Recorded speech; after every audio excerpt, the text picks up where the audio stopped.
Okay. Hi, I'm Tim Rollander. I'm one of the directors with the Bordentown Historical Society and one of the coordinators for the Untold Stories project. My name is Terry Johnson. I'm from Bordentown for the group Building Bridges. I'm Jim Moretti. I'm a member of the Bordentown Historical Society, also a member of Building Bridges, and I went to school number 2. I'm John Medley from the Columbus, New Jersey. Now I attended the Manual Training Industrial School. I have on loan here at the Bordentown Historical Society artifacts and books and history about the school, and also working with the Underground Railroad in Smithville, New Jersey, talking about and giving it demonstrations about the Bordentown Manual Training School. I was a student there from 1950 to 1954. So the name of the project was Untold Stories, Furthering Expectations. We were approached by Leah Shaw of Building Bridges to help folks understand a little bit more about school number 2, and by Dr. Connie Goddard to help understand a little bit more about the Manual Training and Industrial School. The Historical Society's mission is to preserve, teach, and inspire curiosity about Bordentown's rich history. And this was a part of the history that we just wanted to understand more, and they wanted to tell a little bit more. So, but what about you?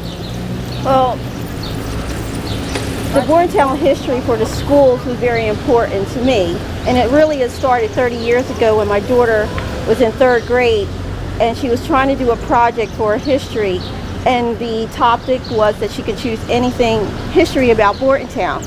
She did come up with the idea of the manual training school, and she had her project. She got a couple information off the website, and she presented to the teacher.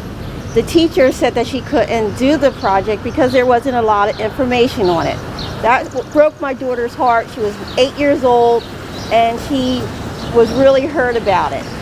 We got a lot of the information for the manual training school from our church family. In there, they have their congregation of members that went to manual training school and also school number 2. A lot of the members there taught us what the history was in Bordentown.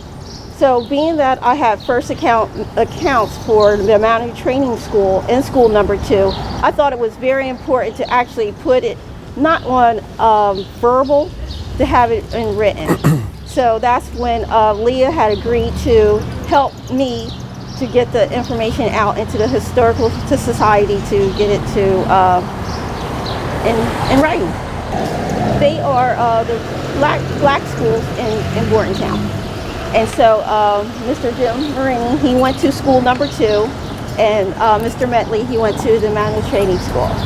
And so I'm very pleased to have both of them here, that they went to the school and they can see that it is actually being recognized in the community, that they went to an institution to learn, and that other people want to learn where they came, things that they had learned from.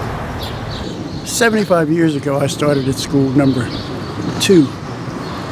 And at that time, it was the only school for African Americans. And it principally was the only school for African Americans in those days. And they closed it in 1948 when they integrated. But prior to that, that was the only place that African Americans had for education. Well, it was a private boarding school. We had to pay to go there, and students were given student jobs to help maintain the school. It was fortunate for me, out of Blackwood, New Jersey, knowing nothing about it. My stepmother from Camden knew about it, and I was chosen to go there in 1950 to 54. It had a three-pronged program. Educational academic program, you get a diploma, vocational trade, you get a trade, and also our semi-ROTC program for military training, which some of the training came from the BMI Boys Military Institute of Bordentown, and also personnel from Fort Dix. So it was a very good school. It was like a second home away from home. Accomplished great a bit.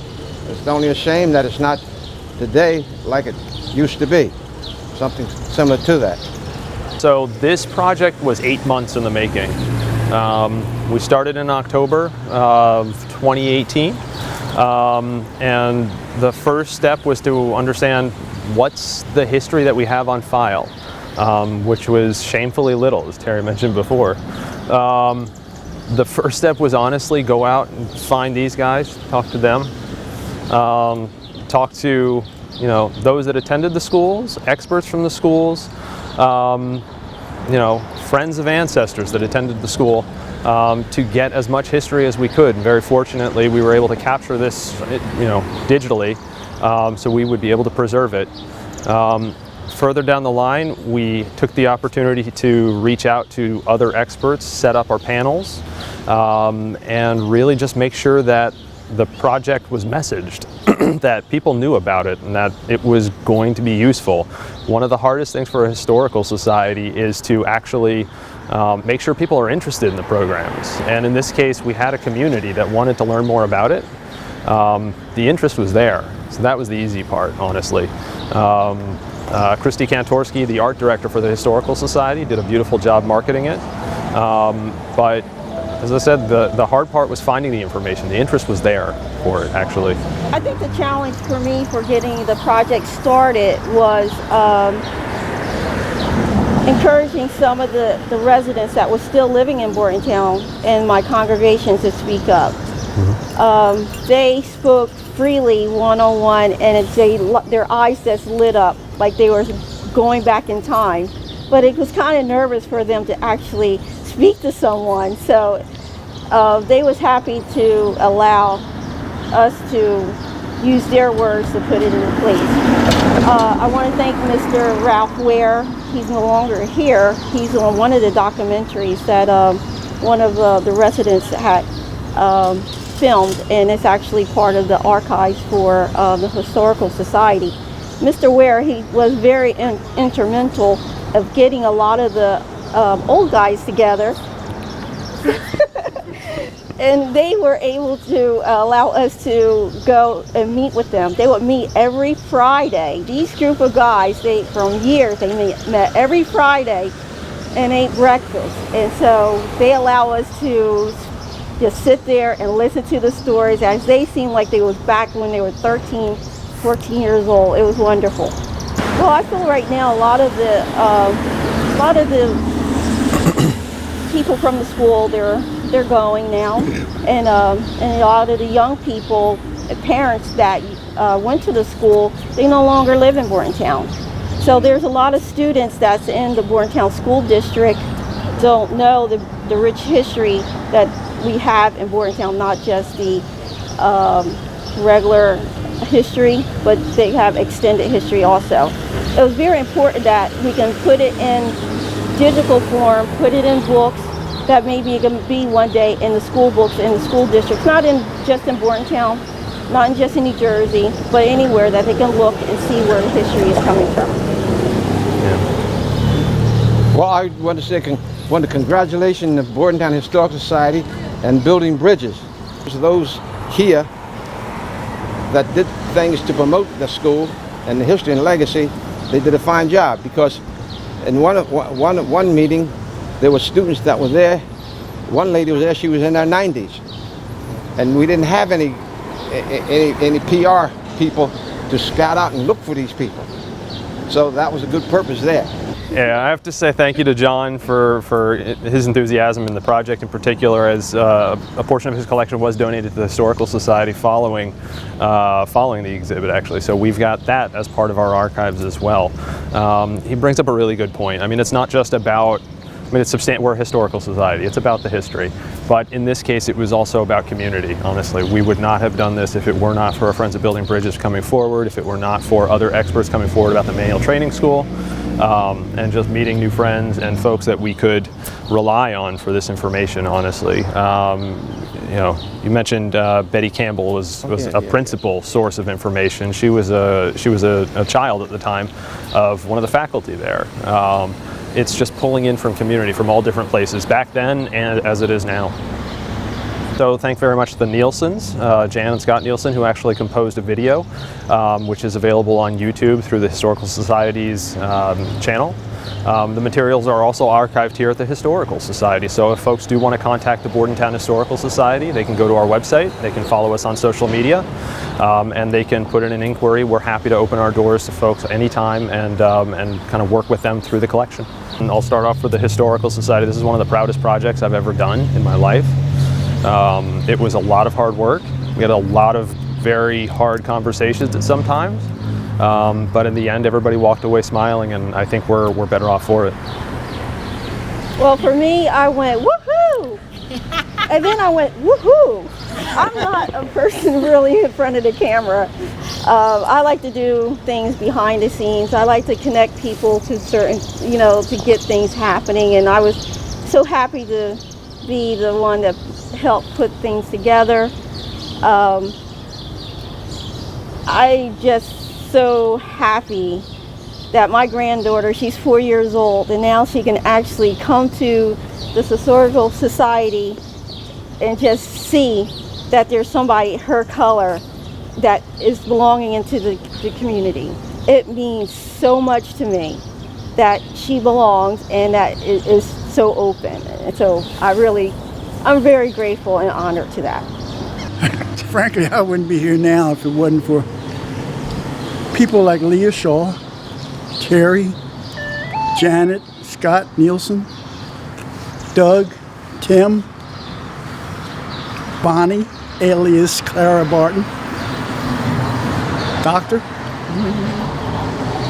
But it's important because a lot of black history is fading in this town. There used to be 5 African American businesses right on this street that nobody even knows of now. Pratt's Groceries, Jenkins Cleaners, Collins Shoe Shop, Blanton's Cleaners, Elsie's Restaurant, that was my aunt. And all these businesses are fading now. Yeah, Pickett's Beauty Salon. And it's important because there's very little history of African Americans in Bordentown, and it's important that this history is preserved because it's fading and it's fading fast. So it's very important that things like this happen to keep that history alive. We're all in this together. There shouldn't be any white history, black history. It should be our history of human beings. Hopefully we'll get to that day. One very important fact that we don't want to ignore.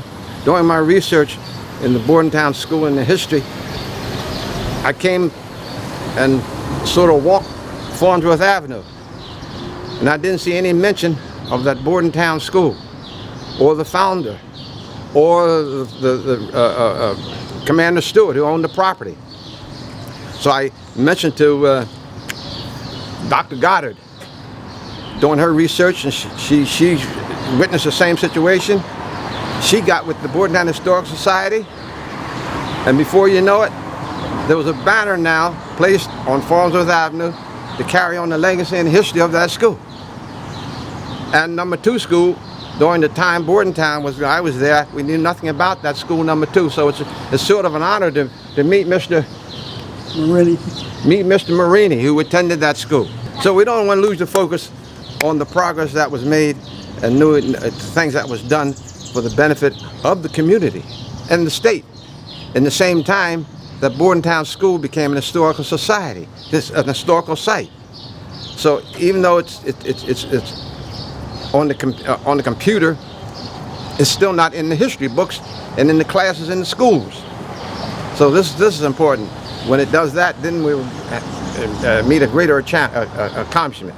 The opportunity to expand with the stories, the untold stories, is so important. We are learning it's just a small part of the school, but there's so much more. We have the churches. We have a lot of athletic people in the school town.